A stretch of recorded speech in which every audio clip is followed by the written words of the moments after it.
Hello everyone, welcome to TechPista. In this video, I'm going to show you how to create dynamic chart on Microsoft Excel.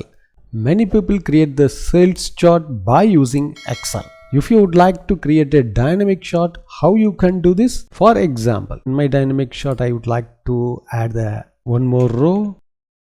Now the sales chart has been modified. So how can you create this dynamic chart? Let's learn. So in my Excel data, I would like to create the dynamic chart by using this data. So first I have to select the entire data set, then go to Insert tab. Here we have to click on the table.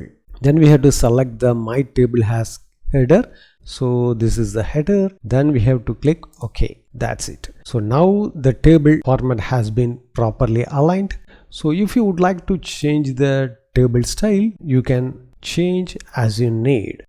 So I would like to change this. So now I would like to create the chart. First we have to select the entire table. Under the chart we have to select the line chart.